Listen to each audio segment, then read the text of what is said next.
રાજ્યના ત્રણ કમલને જોઈ શકીએ. એમના આભૂષણનો, એમના શૃંગાર, એમના મુખારવિંદની જે કંઈ શોભા વાણીમાં લખી છે, જેટલું વિચાર થાય એટલું વિચાર કરવાનો. અને પછી આપણને જ્યારે રાજ્યને લાગે કે ભાઈ આ આત્મા ઘણો વિરહ તડપે છે, તો કંઈક ઝલક દર્શન થઈ જાય. પણ આપણે બેસીએ એટલે સૌથી પહેલા કરવાનું છે ધ્યાન, બેસવાનું.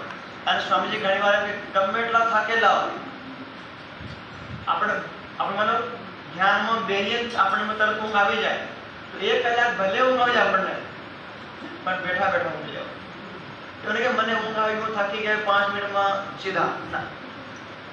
આપણું મન લાગે કે નહીં લાગે, ધ્યાન લાગે કે નહીં લાગે, પણ શરીરને આદત રાખવાની, ટેવ રાખવાની છે કે મારે બેસવાનું છે.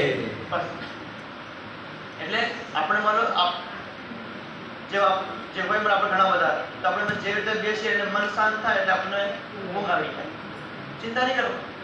રાજી જ્યારે દર્શન આપે, એક ઊંઘ એટલે એક નિદ્રા અને એક યોગ નિદ્રા, આ બંને સમાન છે, થોડું અંતર છે. ઘણી વાર આપણને એમ લાગે કે આપણે પ્રવચન ચાલતું હોય, આપણે કરીએ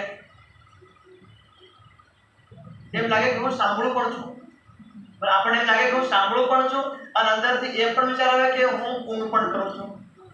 આને કહેવાય યોગ નિદ્રા. તો જે સ્વામીજી હતા ને, એ યોગ નિદ્રામાં ધ્યાન કરતા. એકવાર સ્વામીજીનું ધ્યાન લાગી જાય એટલે શરીર અહીં ઊંઘી જાય. એટલે મતલબ ત્યાંથી લઈ ત્યાં સુધી શરીરનું મન શાંત, શરીર ઊંઘે અને આત્મા રાજ્યના ચરણોમાં. આ યોગ નિદ્રામાં 4 વર્ષ કાઢે. એટલે આયુર્વેદનો નિયમ, તમે 2 દિવસ નહીં ઊંઘો એટલે તમે ત્રીજા દિવસ સીધા હોસ્પિટલ. આહાર, નિદ્રા અને બ્રહ્મચર્ય, આ 3 સ્તંભ જીવનને જીવવાના છે. એટલે ઊંઘ તો લેવી પડે, પણ આપણે ધીરે ધીરે નિદ્રા અને યોગ નિદ્રા પણ આવે, ગમે તે આવે, પણ આપણે ધ્યાન ચિત્તવની કરવાનું છે. ચિત્તવની વગર કિશોરને કોઈ પૂછવું હોય તો હવે સમય અમારો પર્યાપ્ત પૂરો થઈ ગયો, 1.5 થી 2 કલાક થઈ ગયા. અભ્યાસ થઈ જાય, અર્થાત જેવા આપણે હોય અને 2 વાર તારક મંત્રનો પાઠ કરીએ અને સદગુરુ મહારાજ અમને છે એમ કરી આપણે જેમ આશીર્વાદ લઈએ અને આપણું મન શાંત થઈ જાય, તો આપણે જરૂર પડે સીધા આપણે વિહંગમ, આપણો બીજાના સંપ્રદાયનો માર્ગ ગણાય એ વિહંગમ. વિહંગમનો અર્થ થાય પંખ, અને પંખનો અર્થ થાય તમારે ઉડી જવાનું, ચાલી જવાનું. એટલે અહીંયા આપણે આ પાર કરી એને કહેવાય ચાલતું જવાનું. અને જ્યારે આપણે થઈને આપણે વિહંગમ, અહીંથી ઉડવાનું અને ચાંદની ચોકમાં પહોંચી જવાનું, અને પછી તે ચાંદની ચોકની અંદર ચાલતા જાઓ. એટલે મનને શાંત કરવા માટે હમણાં આપણે જેવા તરફ જઈએ તો આપણા મનમાં અલગ અલગ દુનિયાના વિચાર હતા, અને જેવા આંખ બંધ કરીએ તો આપણે આંખ બંધ થાય પણ જે આપણે વિચાર બંધ થતા, તો એ વિચારોને અહીંયા લાવવા માટે જે મને મેં આ પાર કરું, તો આપણું મન ક્યાં આગળ, જે હું પાર કરું છું ત્યાં આગળ છે. તો આપણે સીધા જઈએ તો આપણે 5 મિનિટમાં આપણું મન શાંત થઈ જાય, અને 5 મિનિટમાં આપણે મૃત્યુ લોકથી આપણે મૂળમાં પહોંચી જઈએ. અને જેમને લાગે કે ભાઈ મેં ખાલી 2 મિનિટમાં 2 વાર તારક મંત્ર જપ કરતા મારું મન શાંત થઈ ગયું છે, તો તમે સીધા પણ ત્યાં આગળ આ કરી શકો. પણ બંને વિકલ્પ છે, જેમ કરી શકીએ તેમ. બરાબર માતાશ્રી? હા, તો સ્વામીજી તો કેટલા પ્રવચનોમાં, હર પ્રવચનોમાં કે આહાર શુદ્ધિ, સત્વ શુદ્ધિ, આહાર શુદ્ધિ. જેમ આપણે મિર્ચી, લસણ વગેરે ખાઈએ તો આપણે સ્વયંને ખબર હોય કે આપણું શરીર, આપણો ચહેરો તરત આમ થઈ જાય, પરસેવો થઈ જાય તરત. એટલે પહેલા તો આપણે આહાર પર કંટ્રોલ, અને પછી હમણાં આપણે હોય ઘણી વાર જે આપણને લાગે ભાઈ હું તકિયામાં કે સોફા ઉપર કે કોઈ લાગે કે હું એમ નહીં. નિયમ છે કે આપણે પલાથી મારે, જેનું પદ્માસન લાગે છે, પગ ઉપર પગ ચડાવવાની વિધિ આ તરફ, અને આપણે જે પલાથી મારે ચોપડી મારીએ છીએ એને કહેવાય આ સરળ આસન. સૌથી સરળ આ આવે. સુખાસનમાં આવે એક પગ ઉપર અને એક પગ નીચે આવે, સુખાસન. જે આસન હોય, યોગ આસનમાં નિયમ છે સ્થિરમ સુખમ આસનમ. તમે પોતે સુખપૂર્વક લાંબા સમય સુધી જેમાં બેસી શકો એ આસન પોતે લગાડવાનું. એ આપણે સ્થિરમ સુખમ, સ્થિર પણ હોય, સુખમય હોય એવું આસન પોતે લગાડવાનું, અને પોતે અભ્યાસ કરીને જોઈ લેવાનું કે હું હમણાં 15 મિનિટ આમાં બેહીને જોઉં એટલે મને કંઈ નહીં દુખે, કઈ આપણે ઘૂંટણામાં દર્દ નહીં થાય, તો પછી મારે હજુ 5 મિનિટ ઓછામાં ઓછું અડધો કલાકનું આસન સિદ્ધિ હોવી જોઈએ. અથવા આપણું આસન બદલવું જોઈએ નહીં. 5 મિનિટમાં આપણે આમ બદલી દઈએ, 5 મિનિટ પછી આમ ચડાવી દઈએ, પછી 5 મિનિટમાં પગ લાંબા કરી દઈએ, તો આપણું જે આપણું મન જે આપણે પરમધામમાં જે પહોંચે એ પાછા વળી શરીરમાં આવી જઈએ. તો પહેલો નિયમ સ્થિરમ આસનમ, એક બેહવાનું આસન સ્થિર થઈ ગયું. આસન સ્થિર જેવું થઈ જાય એના પછી અમારું મન સ્થિર, અને મનને સ્થિર કરવાનો એક નિયમ કે અમારા પ્રાણની ગતિ જેટલી વધારે ઓછી હોય એટલું અમારું મન વધારે કે શાંત થશે. તો અનુલોમ વિલોમ પ્રાણાયામ કે 3 વાર લાંબા ગહેરા શ્વાસ,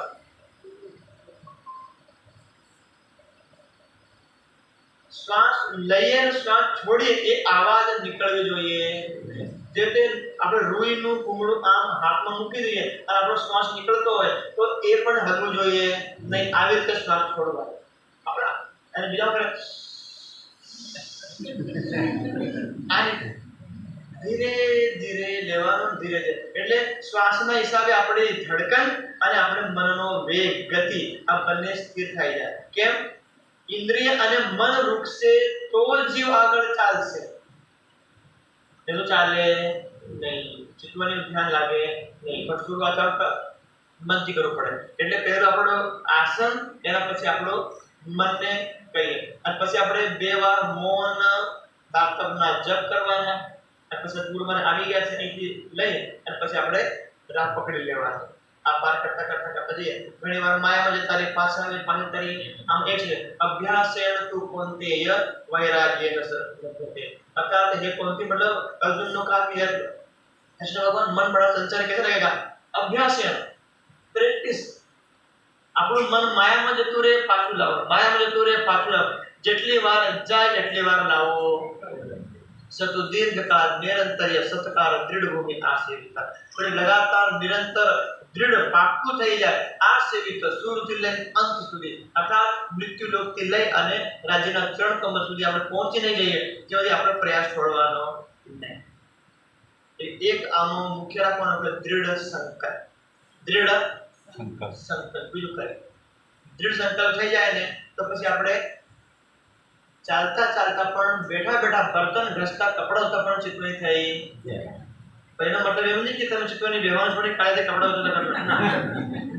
આ તો એવો એક બે સુંદર સાથ છે વર્તમાનમાં આ ધરતી પર સુંદર સાથ એવા છે કે રાજ્યને કે રાજ્ય આવો મારે ઘેર. આપણે કે આવો જી વાલા, તો વાલા આવે. અને કે રાજ્ય મેં ખીચડી બનાવી છે, ખાઓ. રાજ્ય ખાય. કેમ? રાજ્ય પ્રેમના બંધનમાં, બાપના બંધનમાં છે ખાલી પ્રેમના બંધનમાં. બરાબર બોલાવ્યું ને. અને સ્વામીજીએ એ સુંદર સાથનું કોઈક વિડીયોમાં જેમના સુંદર વખાણ કર્યા છે કે આવા સુંદર સાથ છે, એમને વગર તારતમે, વગર સદગુરુ મહારાજે કઈ પ્રાણનાથનું નામ નહીં સાંભળ્યો, પહેલી વાર પ્રવેશ કર્યો, પહેલી વાર સાંભળ્યો અને પહેલી વારમાં મૂળ વિલામના યુગલ સ્વરૂપ સખીઓના દર્શન કર્યા. તારતમે લીધો નથી, સ્વામીજી પણ જોયા નથી. સુંદર સાથ કોને કહેવાય એ નથી ખબર, પ્રાણનાથ રાજ્ય કોને કહેવાય એ નહીં ખબર. જે આ સભા ચાલે, કોઈ પ્રવાહી આવી જાય કે ચલો સત્સંગ ચાલ્યો, હું એ બેસી જાઉં, એ સુધર આવીને બેસી ગયા. પણ હું અહીંયા સત્સંગની જગ્યા ચિત્તવની કરાવતો હતો કે ભાઈ આવી રીતે રાજ્યનું સ્વરૂપ છે, રાજ્યનું સિંહાસન છે, રાજ્યનું મુખારવિંદ છે.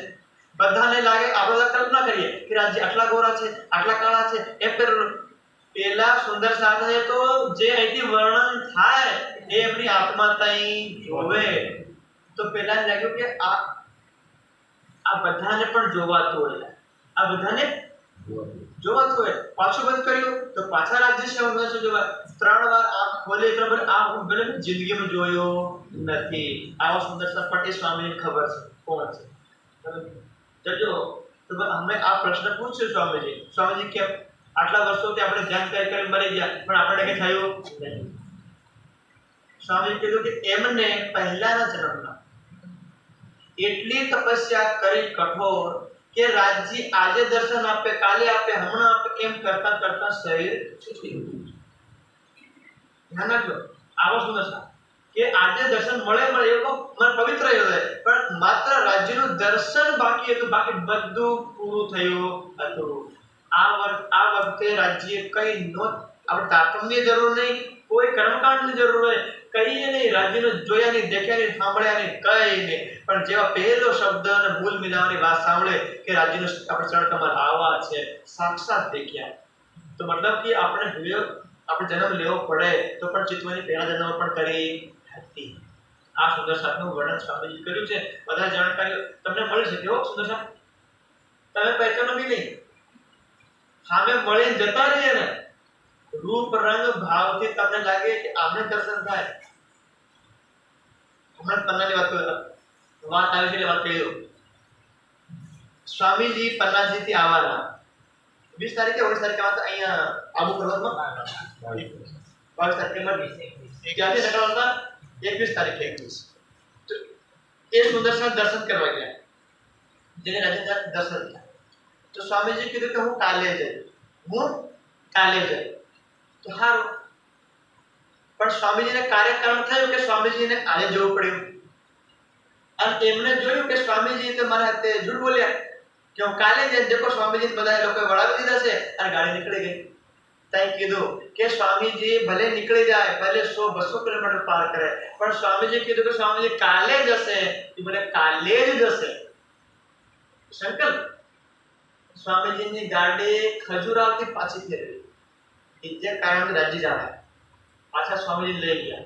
પન્નાજી પાછા રાત રોકાયા, ભલે સ્વામીજી મને મળ્યા, દર્શન આપ્યા વગર સ્વામીજી ની જઈ શકે. આ એનું સંકલ્પ. તો સ્વામીજી કીધું કે કાલે જાય, એટલે મને કાલે દર્શન આપીને જાય. એ સ્વામીજી આખી રાત યાત્રા કરીને મારે કોઈ લેવા દેવા નહીં મળે, પણ સવારે હું જાઉં એટલે મને દર્શન મળવાના છે. સ્વામીજી 2 કલાકમાં પાછા ગયા. આ હમણાં 10 દિવસ પહેલા 15 દિવસ પહેલા. આ તાકાત પ્રેમમાં, આ તાકાત ચિતવણીમાં. જજો એમના ઘરે, આપણા ઘરે તો 6 મહિનાનું રાશન ભરેલું, એમના ઘરે તો 6 કલાકનું નહીં રાશન. અમે પણ ગયા, અમે કહ્યું કે આપણે અહીં ખાધું, ચલો ને એમના ઘરે જઈએ. એ પન્નામાં જ છે, પન્નામાં જ રહે છે, એટલે દૂર નહીં. મેં કહ્યું ચલો આજે એમના ઘરે ખાવા બનાવવા જઈએ. દાળના ડબ્બામાં જોયું, દાળનો એક દાણો હોય. ચાવલના ડબ્બામાં જોયું, ચાવલ એ આપણો લોટ હતો ઘઉંનો. 2 છોકરા નાના અને પતિ. અમને ખૂબ ચિંતા, પોતાના ખાવાનું નહીં, છોકરાનું ખાવાનું, કોઈ ચિંતા નહીં. વાણ નથી વાંચી, તમે જાતે પૂછો જાતે પોખરાજ પહાड़ કેવો છે? बोले ये क्या होता है? कल बताऊंगी. राजी आज मैंने पोखराज पहाड़ લઈ જાઓ અને બતાવો એક એક ખૂણો ખૂણો. કાલ તમારા ખાવડે લેવા પોખરાજ પહાડ આવો છે. સ્વામીજી વાણી આપી, વાણી હજુ પણ શ્રીનગર ગ્રંથ મૂકેલો છે, ખોલી નથી. તમે માણિક પહાડ પૂછો. હવારા મેં પ્રવચન કરી, એમની મમ્મી આવી, મેં કહ્યું કે રાજ્ય કલકી અવતાર ને ये ને वो ને ये બેન પર સાંભળે. પછી કીધું કે કલકી અવતાર કોણ? આ પ્રાણનાથ કોણ? તો પછી મેં કીધું રાજ્ય આપો જે વચ્ચે કોણ? આ ભૈયા કહેતા હતા કે મને કલકી અવતાર. તો રાજ્ય કીધું કે આ શાસ્ત્રોમાં મને કલકી અવતાર કહેવાય. મતલબ આપણે પૂછવું તો શાસ્ત્ર પૂછવું પડે, અને એમને પૂછવું હોય તો રાજ્ય પૂછવું પડે. એમને આવી મારફતની સ્થિતિમાં છે વર્તમાન ઘર ગૃહસ્થીમાં, એટલે આપણે પણ ઘર ગૃહસ્થીમાં રહી શકીએ પણ છે. અને એ મહાપરિનું વર્ણન કર્યું ને સૌથી પહેલા એનો એમને લાગ્યું કે કઈ ભયંકર ચારો તરફ આગ, ચારો તરફ તૂફાન, આંધી, ભૂકંપ. તો એમને વિચાર થયો કે સ્વામીજીને કહું. પણ આવી વાત સ્વામીજીને કહેવા જાય તો જે ઘણા લોકો હોય તો સૌથી પહેલા મને ફોન કર્યો કે ભૈયા આવું આવું થયું છે, શું કરું? સ્વામીજી કહું કે નહીં કહું, તમારી ઈચ્છા, તમારી ઈચ્છા. મતલબ કે મહાપર એમાં કીધું કોઈ એકના ચહેરા પર પણ ખુશી, બધાની આંખોમાં આંસુ છે, અને આંસુ પણ એવા છે રોકાવાની ઈચ્છા, મતલબ કરે પણ રોકાવાતા નથી. જેમને રાજ્ય દેખાતા હોય મારફતના સ્વરૂપમાં, રાજ્યને ઘેર બોલાવતા હોય, અને એમના હાથના બનાવેલી દાળ ને ખીચડી અને પાણીવાળી ખાતા હોય, તો પછી આપણે દર્શન કઈ થઈ શકે? પણ એ મંચ ઉપર બેસતા નથી, માળા પહેરતા નથી, એટલે એમની વાતો પર વિશ્વાસ થાય. હમણાં મારું મન હજી માયામાં જાય, કહેવાનું નહીં મળે પણ કહી દો. હજી મારું મન સંસાર તરફ જાય કે હું થોડા પૈસા કમાઉં, થોડુંક મને ઘર બનાવવું પડે, થોડુંક ફેસિલિટી કરવું પડે, બીજા દિવસે ફોન આવી જાય, बोले उम्र बोलती, बोले ओके भैया आप राज्य को छोड़ के कहाँ जा रहे हो? जिस दिन मैं ध्यान नहीं करूंगा ना उस दिन मुझे कहेंगे आपने इस दिन ध्यान नहीं किया, मतलब आप आज वहाँ परमधाम नहीं गए हैं और मुझे वो याद चलो बाद में कर लूंगा, थोड़ी देर कर लेता हूँ, चलो जल्दी जल्दी हो जाता है मतलब अपने जो भी है। तो बोले कहते आप इतने दिन से बोले ठीक से ध्यान नहीं कर पा रहे, मैं देखती हूँ बोले सब दिखते हैं तुम नहीं दिखते परमधाम में मुझे।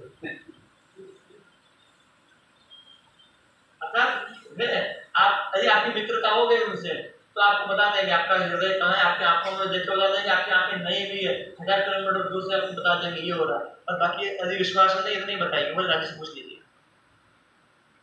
मतलब ये एक स्वामी जी ने कहा है, किसी मंच में कहा है, किसी कार्यक्रम में कहा, स्वामी नाम नहीं लिया, मैं भी नाम नहीं ले रहा हूँ, आप करना ज्यादा और ढूंढ लेगा, मुझे खोज करनी पड़ेगी ना, पन्ना जी में ही है ढूंढ लेना, बस इतनी सी बात है। बाकी हम जाते हैं घुमड़ जी में, हमें वस्त्र दिखते हैं, वो जाती है उनको श्री दिखता है, उनको बाजीराज दिखते हैं। एक बार हम गए वो चोपड़ा मंदिर के ऊपर की जो हवेली है ना, वो मतलब सब गए, उनका परिवार सुंदर सा सारे गए। एक दिन मैं कोने में जाकर के खड़ी और फिर बोला, वो मेरे को बोले भैया यहाँ तो कोई बड़ा सा भाला लेकर के तलवार और बड़ा सा शरीर ले घूम रहा है, बड़ा सा भाला लेकर के बड़ी तलवार से जब बड़ा सा टोपा जैकेट वैकेट पहन के इधर घूम रहा है, बोले इस हवेली की सुरक्षा कर रहा है, तो ये कौन है?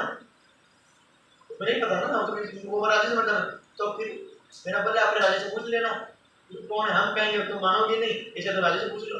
फिर उसने कल बोला तो 70 साल की वो 70 साल की बोले आज भी सुंदर साल कोई भी जाता है तो वहाँ पूरे पन्ना जी की जो देखरेख जो उस समय करते थे, आज से साल जी वहाँ पर बस वो तलवार पर भाला लेके घूमते हैं। तो ऐसी सुंदर साल हमारे बीच में ये महिला ही है, आपकी गलती हो ही जाएगी, हमने कई बोल दिया कि भाई महिला ही है वो महिला ही है। और अभी जब जयंत भाई और हम दोनों बस में थे